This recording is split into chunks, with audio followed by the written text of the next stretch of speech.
Hello everyone, welcome to Study IQ. In this video, I will cover a very important issue that has been in news for a long time now. It is the Chakma tribe controversy. Chakma tribe, what is Chakma tribe? From where did it arrive in India? And what is the controversy? Which states are affected by this controversy? We will touch upon each and every aspect. Let's begin. If you are preparing for SSC CGL, Bank PO or UPSC, our pendrive courses are available. You can prepare from the comfort of your home and all the lectures are covered in the form of videos. So just go to our website studyiq.com or dial any of the three numbers if you wish to avail the course. So here we go. Now why this controversy has been more so in news these days is because recently what happened in Mizoram. In Mizoram, there were 4 students from the Chakma tribe, Chakma community. They had cleared the exam for pre-medical, but they were denied MBBS seats. They were denied MBBS seats in medical college. Mizoram state denied it. And as a result, the central government, it has reduced the number of medical seats in Mizoram as a form of disapproval of their action. So there is a center versus state kind of a tussle going on, and the reason is Chakma community. So what exactly is Chakma community? For this, we'll have to go back, way back, even before our partition. So this is the map of India. Here we have the northeastern states, the 7 sisters, and this is Bangladesh. You need to see very carefully in the map where is Bangladesh. The dark shaded portion is Bangladesh, and can you see that there is a small extension of Bangladesh here, this small patch of land, and then there is this hilly area. So now I'm zooming it. I'm shading the Bangladesh area. This is Bangladesh, and here is that extra area, the strip of land. This is the hilly area of Bangladesh. It is called CHT or Chittagong Hill Tract. And these are the 7 states. So if I ask you which Indian states border Bangladesh, you start from here. This is Bengal. This is what you call the chicken neck of India, the Siliguri corridor. This is Sikkim. And after Bengal, Bangladesh has border with Assam right here. Then it has with Meghalaya. Then again with Assam. Assam touches Bangladesh at 2 places. Then here we have with Tripura and then Mizoram. Usually what mistake we do is that we mainly focus on the North India and we completely fail to understand the issues of the northeast and the southern part of India. So in this video, my endeavor is to make you understand the very important Chakma tribe controversy. And this is Bangladesh. You can see this is Rangpur, Rajshahi, Dhaka, Sylhet, Chittagong, Khulna, Barisal. A lot of you might not be well acquainted with the states of Bangladesh, divisions of Bangladesh, and this is what you call the Chittagong in the eastern part of Bangladesh. And this is what I am talking about, the area of our concern. This is what you call Chittagong Hill Tract. Now Bangladesh does not have mountains. Bangladesh is it does not have high plateaus, highlands. Only this area is mountainous in the entire Bangladesh. It is called Chittagong Hill Tract or CHT in short. Now you can see here, you can appreciate this. Can you see it is written Chittagong Hills, and there are 3 important districts here. One is Kagrachari, then we have Rangamati, and then we have Bandarban. These are the 3 important districts in Chittagong Hill Tract. And this is the Chittagong Hill Tract. So now you are well acquainted with what area we will focus on. These are what you call the Chakma tribes, and these are originally inhabitants of Bangladesh. So Chakma Hill Tract is the hilly area of Bangladesh, and the boundaries are, it touches India and Myanmar. So to the south it has Myanmar in the southeast. And this entire Chittagong Hill Tract, it was only one district at one point of time, that is before 1984. But after 1984, it was divided into 3 districts: Kagrachari, Rangamati and the Bandarban. And who lives here? There are more than 12 tribes that live here. Like for example, 2 tribes are of our concern, Chakma and Hajong. Because these are the 2 tribes mainly that came to India from Bangladesh. And this area is Buddhist centric. Chakma is a Buddhist tribe. Where will you find Buddhism? You will find in India in Ladakh, Sikkim, Darjeeling, Bhutan, Sri Lanka. These are some of the few areas where Buddhism is there in today's time and age. And Buddhism is also of various types. For example, in India, it is also there in Dharamshala and McLeodganj, that belt, but that is mainly Tibetan Buddhism. If you see the boundary of this area, this is Chittagong Hill Tract. If you see the boundary in the north, Assam and Tripura, to the east, you have Mizoram and some part of Myanmar. To the south, you have the Arakan Mountains of the Myanmar. And to the west, you have the Chittagong district, the urban part. So, as I said, there are mainly 12 tribes here, like Chakma, Hajong, there's Moro, Bon, Pangku, Khyang, and so on. But we are only concerned with Chakma and Hajong. And these 12 tribes, they are collectively called as Jumma in the local parlance of Bangladesh.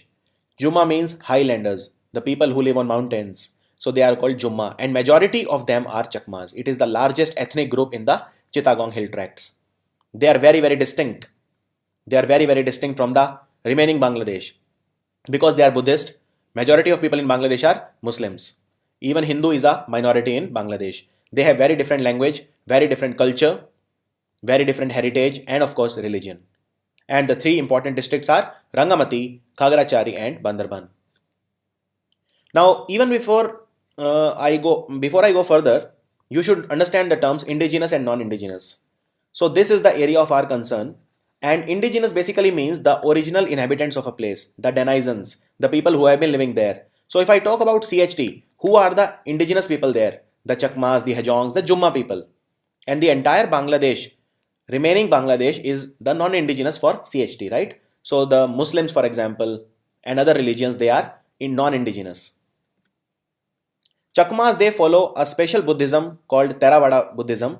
Buddhism is mainly of two types. Theravada Buddhism, which is more towards the southern part of Asia like Sri Lanka, Thailand, Burma, Laos, Cambodia, etc. And you have the Mahayana Buddhism, which is towards the northern part of Asia like Tibet, China, Mongolia, some part of Japan, Korea. Important difference is that Theravada, the scriptures are in Pali, Mahayana, it is in Sanskrit. But both the type of Buddhism, they follow the Four Noble Truths and Eightfold Path. And another distinction between the two is that the Mahayana Buddhism, it says that you first need to do welfare activity in the world and moksha is secondary. You need to realize liberation, the moksha, but the realization should be first you should try to help everyone else. That is, you stay in samsara or the worldly activities and then you strive for the moksha. Whereas Theravada is more conventional. It says that you should seek moksha or the enlightenment first and then you go to samsara. Because if you go to samsara first, then you will be stuck in the carnal pleasures. Now the story begins. So they were living happily in CHT, the Jumma people, the tribal people, but then the British annexed India. Now Bangladesh was a part of India that time, and there was a British annexation of this area. So the British annexed Bengal in 1860. They took control of this region, and then they passed the CHT regulation of 1900. In the year 1900, they passed the Chittagong Hill Tract regulation. So basically, Britishers, they gave a lot of autonomy to this area. They prevented the flow of non-indigenous people to this area. They gave a lot of autonomy. So in a way, they safeguarded the rights of the tribal people or the CHT indigenous people. For example, the Britishers said that the land of this area, CHT, will not be given to anyone from the non-indigenous community. It is only for the local tribes. Also, nobody can come to this area. Outsiders are banned and the land will not be transferred to the non-indigenous people. So they kind of safeguarded the rights of the Chakmas and the Hajongs. And this continued till 1947. Till 1947, non-indigenous people were not allowed to come to CHT area. And CHT area is very, very distinct because it has tribal area and it has 97% non-Muslim population. Whereas in the entire Bangladesh, it is mainly Muslim population. So what happened after that? 1947, there was the partition. And in partition, all the areas, they had to choose between where they want to go. Do they want to go with India or do they want to go with Pakistan? Now, Chakmas were 95% plus. In fact, 97% they were non-Muslims. So, of course, they wanted to come to India. They wanted to be a part of India. In fact, there was a Chakma delegation that met Nehru, who was that time the interim prime minister, and Vallabhbhai Patel, who was then the home minister. And Nehru and Patel both assured Chakma community that they will become a part of independent India. But the problem was that, now understand the geography of Bangladesh. The CHT that time was a part of the Sylhet division, right? Because in 1905 there was a partition of Bengal by Lord Curzon on the basis of religion. That time Sylhet, which is a Muslim dominated area, it was attached to Assam, and therefore CHT was a part of Sylhet. So this is a Muslim dominated area. So CHT is a much smaller area compared to the entire Sylhet division, and there was referendum in Sylhet. It was being asked, whom do you want to go with, India or Pakistan? And they favored Pakistan because Sylhet was a Muslim dominated area. It voted in the favor of Pakistan. Now understand that therefore there was a boundary commission which was headed by Cyril Radcliffe, and it included Chakmas in Pakistan, much against their wishes. One reason for this was also that India had already been awarded the Calcutta port, and therefore the Chittagong port had to be awarded to Pakistan. So now Chakmas are a part of what you call the East Pakistan. But Chakmas, they resisted. They did not want to go with Pakistan because they were non-Muslims. The CHT was 97% non-Muslim. So what they did was they hoisted Indian flag at Rangamati on 15th of August 1947 when there was independence of India. But what happened, since it was a part of East Pakistan, so just 6 days later on 21st of August, Pakistan authorities pulled the flag down and they saw the Chakma community as traitors or betrayer. They felt that they have been duped or they are traitors. So Pakistan, what they did was, East Pakistan, they changed the status of the CHT from being excluded group to tribal group. And what it did was, it kind of mainstreamed the CHT with the other parts of Bangladesh. Now the people from all the other parts of Bangladesh suddenly were allowed to own land in CHT. They were allowed to invade this place. They were allowed to have settlements in this place, and therefore the Chakmas and the Hajongs, they were kind of persecuted because they are minority. And in Bangladesh, the minorities, well, they are not very happy and they never were been. So this area was, the other non-indigenous communities started invading CHT. Now, this continued for a while, and then in 1962, there was a trigger.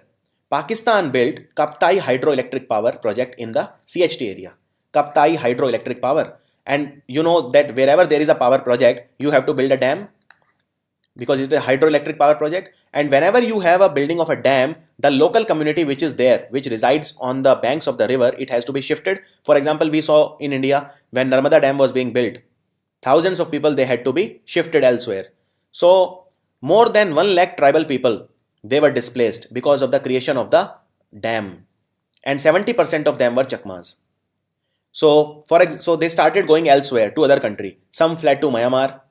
Now the problem with Chakmas was that they can't leave CHT. If they leave CHT and go to other parts of Bangladesh, they will be persecuted. There will be ethnic cleansing. So they started going to India. They started going to Myanmar. And also another thing happened. The lake that was created, it caused flooding of more than 22,000 hectares of cultivable land of Chakmas. So a lot of people became homeless and landless. Agriculture was not possible. So they became refugees in their own land. And the Chakma community therefore calls the Kaptai reservoir as Lake of Tears. They started fleeing eastern Bangladesh or the CHT area. Now, as I told you that they are very, very distinct. Religiously, culturally, ethnically, they are very, very distinct from the other part of East Pakistan, or today we call it Bangladesh. So where did they flee? They fled to India. They came to India through the Lushai Hills district. Out of the 12 tribes there, mostly Chakmas and Hajong, they entered India through the Lushai Hill district of Assam, which was then the Lushai Hill district. Today we know it as Mizoram. So India granted the Chakma refugees entry. But then a problem came. In Mizoram, or the then Lushai Hill district, there was the Mizo tribe. So governor of Assam that time in 1964, Vishnu Sahai, he feared of a clash between the Mizo tribe and the Chakma. So he said that Chakmas should be sent to the vacant areas of Northeast Frontier Agency, which we today call Arunachal Pradesh. Arunachal Pradesh, that time name was Northeast Frontier Agency. And as such, Arunachal Pradesh, 70% plus land is occupied by forest. It's a forest land. So there was a lot of vacant place. So the governor of Assam said, let the Chakmas be sent to the Arunachal Pradesh. Therefore, Chakmas, they heavily inhabited Mizoram area, today what we call Mizoram, that time Lushai Hill district, some parts of Assam, and heavily into Arunachal. This continued for the next 5 years. Chakmas, they went to Tirap, Lohit and Subansiri districts of the Arunachal Pradesh or the Northeast Frontier Agency. But there was strong protest in Arunachal Pradesh. Arunachal Pradesh people felt as if Arunachal is a dumping ground of the refugees. And also in Arunachal Pradesh, the local sentiments, they were not catered to, because that time in 1900, during this time, 64 and 69, there was not a very popular elected government there. So nobody listened to the indigenous Arunachal Pradesh people's protest. But then during the 80s, lot of NGOs, lot of student unions, lot of local political parties, they came up and they started resisting the Chakma entry. So they called Chakma foreigners. The anti-foreigner movement gained momentum in Arunachal Pradesh and it spread to entire Northeast. So Chakma refugees in India, those who were in Assam, Tripura and Mizoram, they were granted citizenship rights and they were recognized as a scheduled tribe. This further flamed the sentiments, because when you are categorized as scheduled tribe, so you will have reservation, for example ST, in exams, in seats, everywhere. So the local tribes, they felt that their rights were encroached upon, their rights were taken away. That is why there was a huge anti-Chakma sentiment in the entire Northeast. In Arunachal, now please note that Arunachal is very, very different. Arunachal has a special status in our constitution, just like Jammu and Kashmir.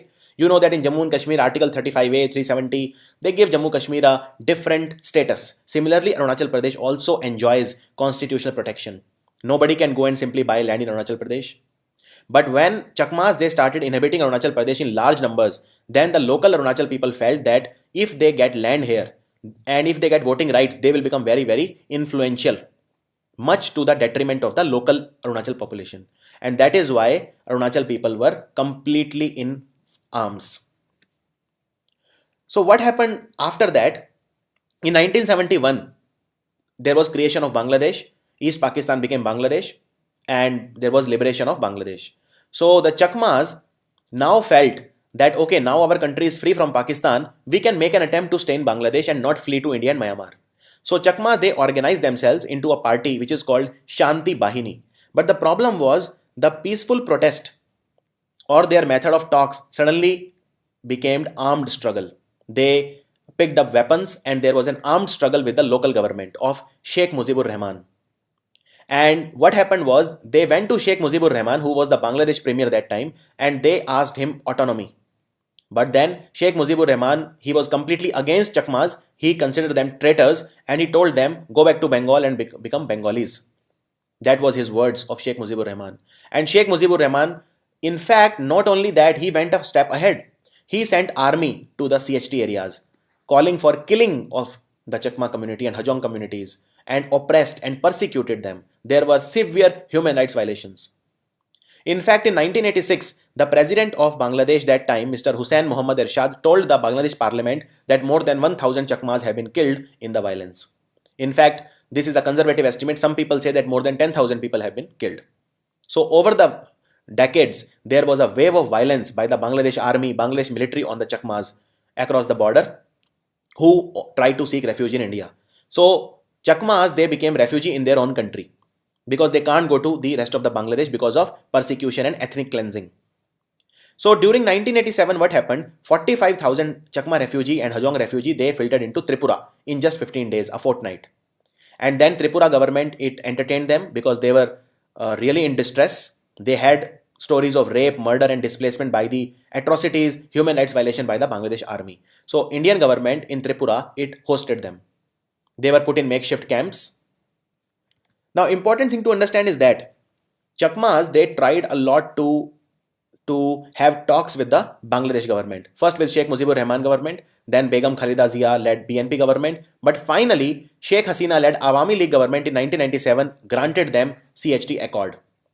Now, this CHT Accord was very, very similar to the CHT Accord by the British in the year 1900, which prevented the entry of non-indigenous people from Bangladesh into the CHT area, and also non-distribution of land to the non-indigenous people in the CHT area, thereby protecting the rights of the CHT area and giving them more autonomy. But the difference was that during the British time, this CHT accord was completely complied with. Now it was not complied with. The government put a condition, Sheikh Hasina government, they signed the peace treaty, but they put a condition that there will be de-armament, demilitarization, you have to give up your arms, the Shanti Bahini, and your lands will be returned to you. You will have more economic cooperation, economic development, equitable economic development of the CHT area, and we will have peace and harmony. So the local Jumma people then became happy. They said, okay, finally after decades, we will have our right. In India, what happened just before signing of the agreement? In India, Supreme Court of India told the Indian government that time, you have to grant Chakma and Hajong citizenship in Arunachal, but it was not implemented. In fact, it is 2017 and it has still not been implemented. They are not given citizenship in Arunachal, only a very handful. In fact, right now there are 7,000 Chakma refugees in Arunachal and only 1,500 have been given the citizenship so far. So what happened was in Bangladesh 1997 there was a peace deal signed with the Sheikh Hasina led Awam League government. Now that the refugee in other countries, they started thinking, let's go back to our CHT area because now we can be safe there. So in 2003 there were more than 65,000 refugees. They were sent back, but then there were reports that the local government had stopped caring for them. That means the CHT accord was not complied with. The rules of the CHT were not complied with by the Bangladesh government. So again, there were internal displacements, rapes, murders, persecution of the minority community of the CHT. This continued. Now what the controversy exactly is with respect to India?